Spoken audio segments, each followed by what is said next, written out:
A gente segue falando sobre esses dados do varejo, porque agora a gente fala com Ulisses Reis, professor de varejo da Strong Business School. Professor, obrigada por conversar com a gente aqui no CNN Money. Uma boa noite para o senhor. Olá, boa noite. Obrigado pela oportunidade, né? Realmente vamos dizer, maio foi decepcionante, né? De certo modo, porque as vendas no varejo, na verdade, elas vêm caindo já há algum tempo, né? Por vários fatores. E quando a gente vê essas vendas, tem que lembrar que não é só do consumidor final, também envolve empresas e o próprio governo, o que está sendo comprado, né? Então, essa queda de 0,2% é algo, vamos dizer, preocupante, mas não tão preocupante assim, né? Perfeito, eu queria até entender por que não é tão preocupante. A gente acompanha e tem ouvido vários especialistas, todo mundo trazendo esse ponto de que é preocupante, mas queria entender na sua avaliação, professor, qual lado a gente pode seguir, levando em consideração esse cenário, então? Uma previsão de crescimento de 0,2 para esse mês de maio não aconteceu. Vendas no varejo ficaram abaixo, então ficaram com essa queda de 0,2. Por que você avalia, então, que isso aconteceu? Bom, na verdade, maio é um mês que não tem, que o varejo não é tão forte assim, né? Normalmente, os piores meses para o varejo são setembro e fevereiro. Maio, o que a gente tem que puxa as vendas para cima é o Dia das Mães, né? Mas agora a gente vai entrar numa fase que provavelmente vai ter um aumento, que vem Dia dos Namorados, vem férias, vem volta às aulas. Então, a tendência vai ser uma melhoria, né? Tem um fator nesses dados que é interessante, que é o seguinte: se as vendas do varejo forem ruins em todos os setores, a gente tem uma projeção muito negativa. Porém, no setor de hipermercados e supermercados, essa venda foi boa. Isso implica em dois fatores. Primeiro, está havendo uma transferência para setores, vamos dizer assim, que tem produtos mais baratos, que no caso, em vez da pessoa comprar numa loja especializada, ela vai acabar comprando no hipermercado, mas a compra ainda está crescendo. Então, isso é um fator que está impulsionando, ou seja, é um fator positivo, tá? Eu acredito particularmente que, analisando os números, a gente pode ser que tenha em junho e julho e agosto uma surpresa positiva, né, de crescimento, né?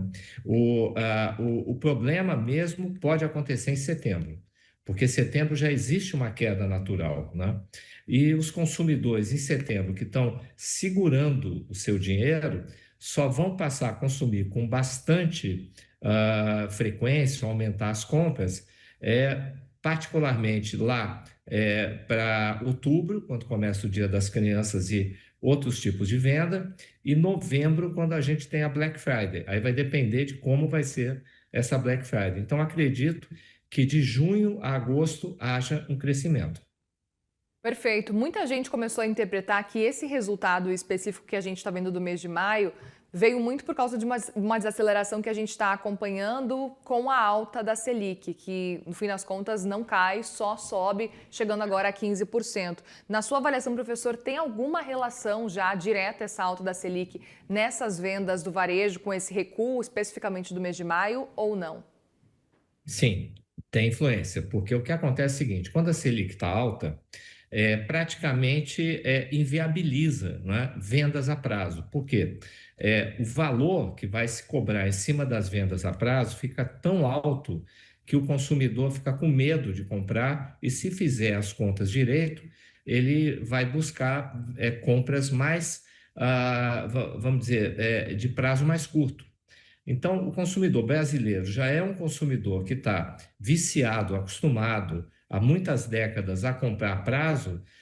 A partir do momento que a Selic cresce, ele reduz as compras, ele racionaliza as compras, ele passa a comprar aquilo que realmente ele precisa, para não correr o risco de ter que pagar muito cartão de crédito, muitas contas futuras, né? Então, influencia principalmente em compras de produtos mais caros.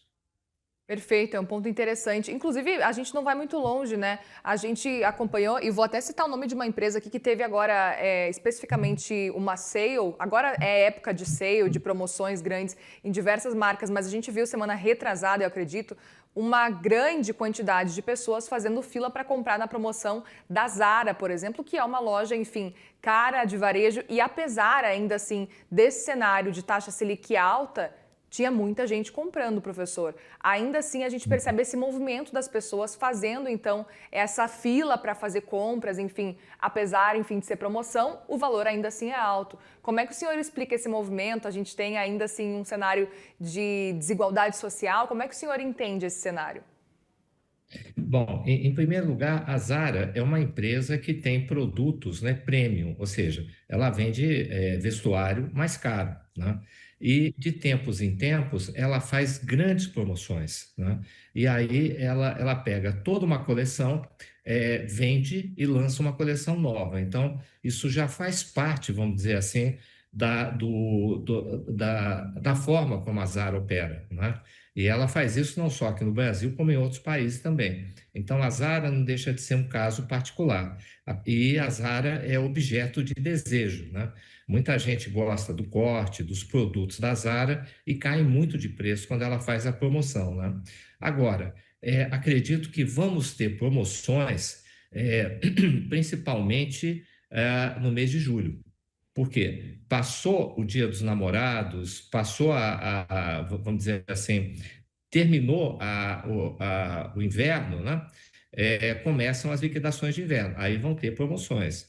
Então, e existe uma diferenciação de público, né? A gente pode considerar o público de alta e média renda, né? Que vão comprar aproveitando essas promoções, e o público de baixa renda, que esse vai ser muito mais afetado e vai precisar de promoções, principalmente na alimentação, né? Supermercados, atacarejos. É uma época que nós estamos vivendo hoje que cada vez mais a gente vai perceber um crescimento dos atacarejos pelo Brasil e em vários locais supermercados vão não só vender à vista, vão vender em duas, três vezes. Para quê? Para conseguir segurar o público e continuar as vendas. Se bem que uma coisa importante, os supermercados atraem consumidores, enquanto outras áreas perdem consumidores quando a gente está no momento de, vamos dizer, Selic elevada ou alta inflação. Isso é um fator. Perfeito, professor. E aí, outro ponto que eu queria entender, levando em consideração esse nosso cenário aqui, e levando em consideração que a previsão realmente é de que a gente termine esse ano com uma taxa Selic em torno de 15%, o senhor disse que a gente precisa ficar atento especificamente para o mês de setembro, que tradicionalmente já tem uma queda mais expressiva. Levando em consideração esse nosso cenário, a gente sabe que o impacto pode ser maior. Olhando para esse ano como um todo, pode ser um ano difícil para o varejo na sua percepção, principalmente agora esse segundo semestre que a gente está começando a entrar, isso que os dados do segundo semestre ainda nem chegaram, ou talvez a gente possa acompanhar uma oscilação mês a mês. Como é que o senhor entende?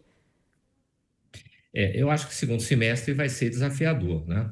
Principalmente porque o que está acontecendo é que o próprio varejo brasileiro não tem feito o que a gente chama de dever de casa. O que que é isso? Se readequar à realidade que a gente vive hoje, né?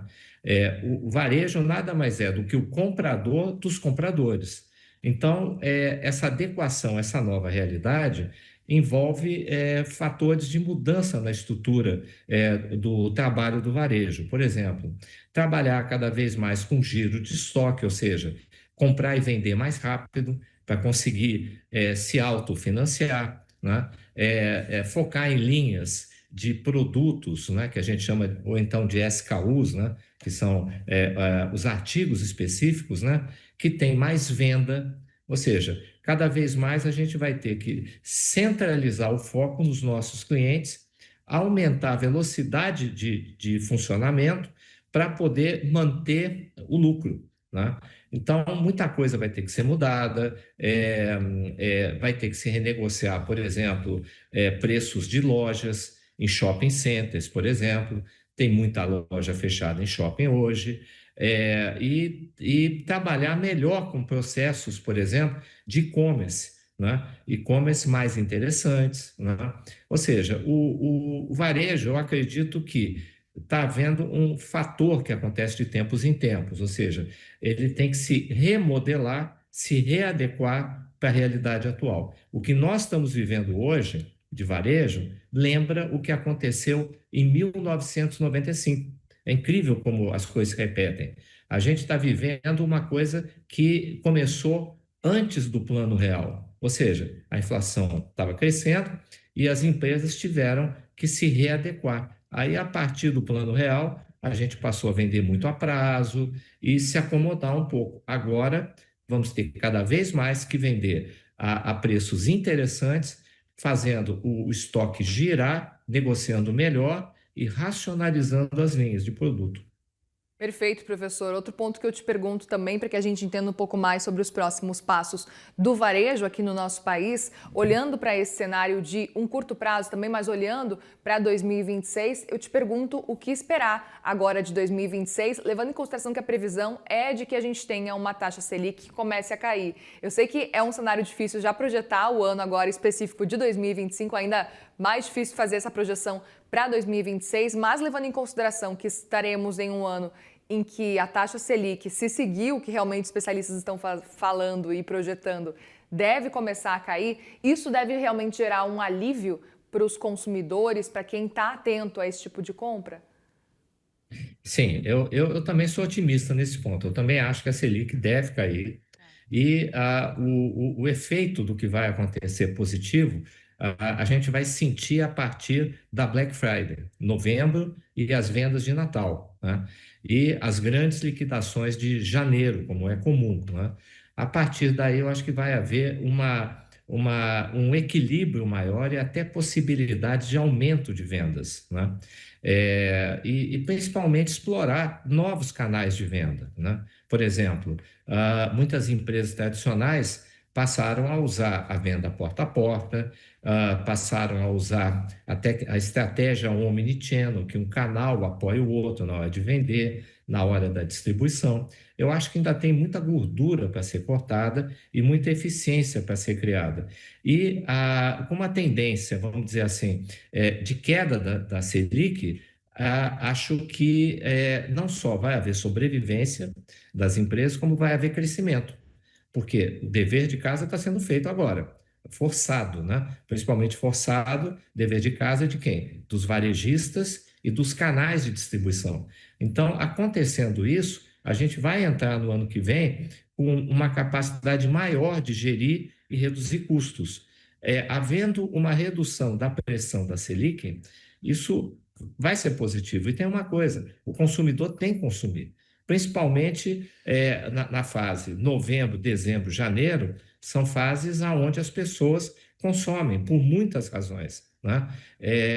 Uma das razões é até trabalho. Mesmo que você trabalhe em casa, você vai precisar de equipamentos, tem a volta às aulas, né? Tem vários fatores que empurram o varejo à frente, né? E eu acredito que vai ser o ano que vem, 2026, vai ser um ano melhor do que esse atual. Perfeito. E aproveito para te perguntar também, professor, na sua percepção, quais as categorias do varejo que a gente precisa ficar atentos, que podem sentir, podem sofrer mais impactos ao longo desse ano agora de 2025?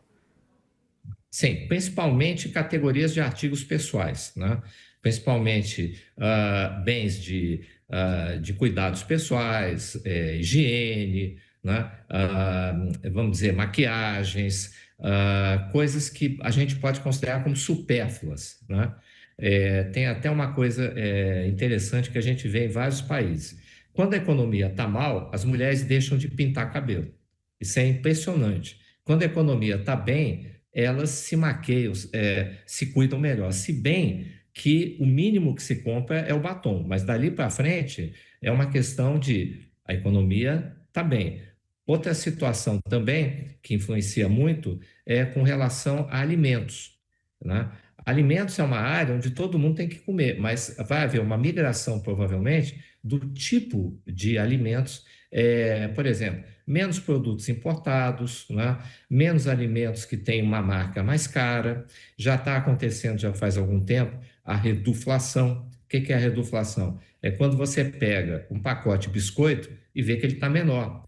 E também vem um pacote de chocolate, a mesma coisa, um pacote de sabão em pó. Então, são áreas, né, que estão se readequando. Agora, principalmente, eu acho que viagens, turismo, vai ser uma área bastante afetada, tá?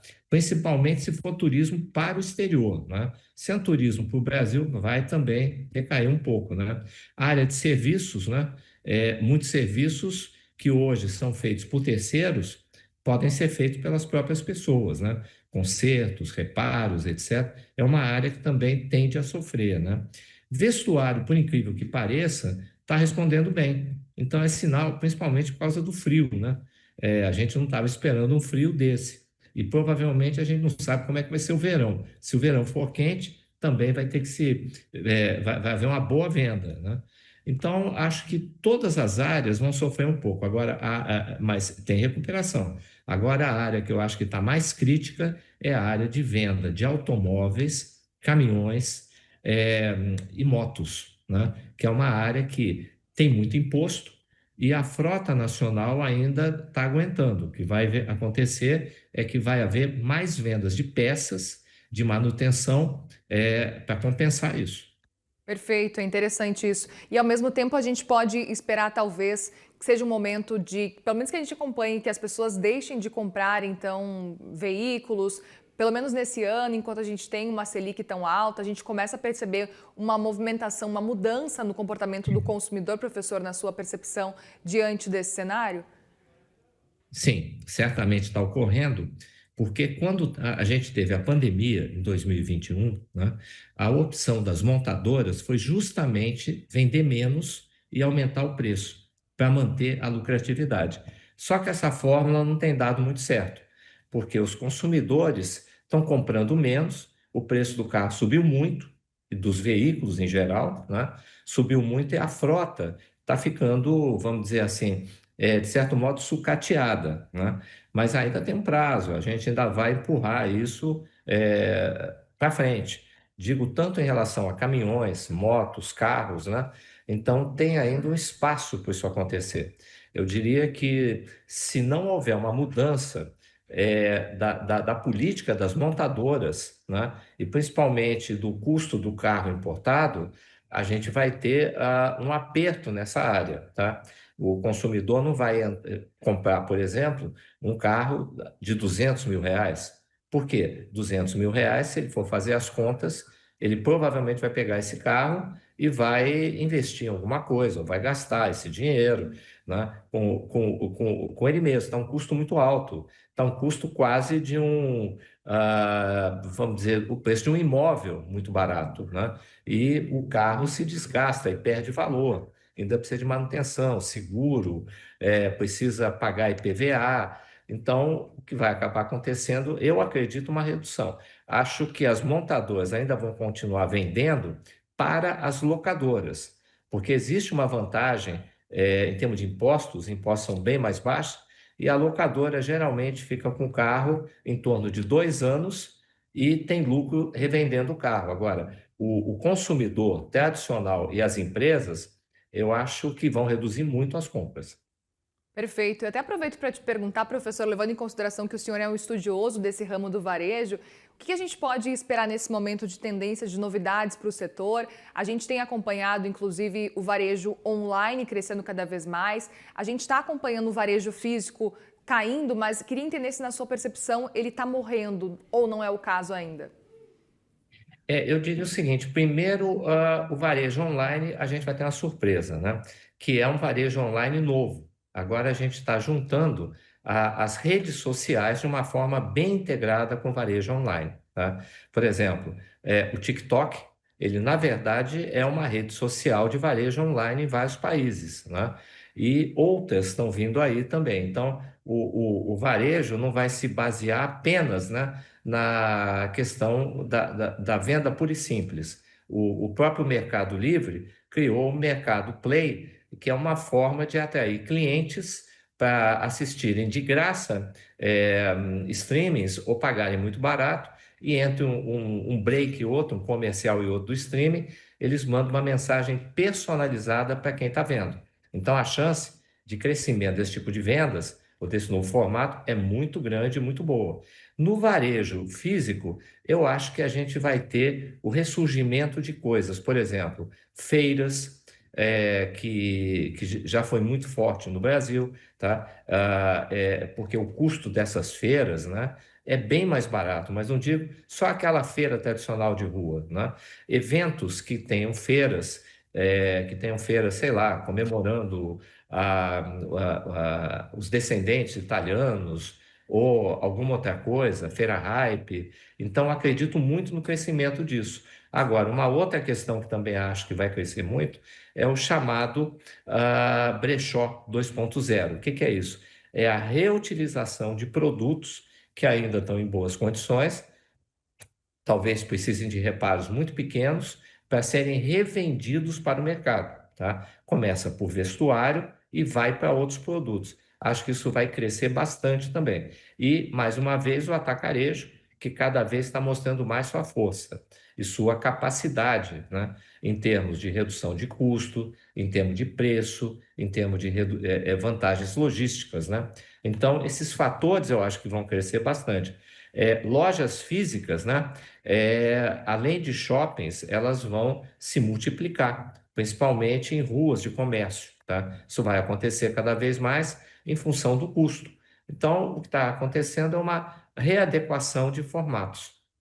Muito bem, professor. Te agradeço muito, viu, pela conversa aqui com a gente. Professor Ulisses Reis, professor de varejo da Strong Business School. Obrigada, viu? Volte sempre aqui no CNN Money. Muito obrigado. Obrigado pelo convite. Boa Obrigada, boa noite. noite.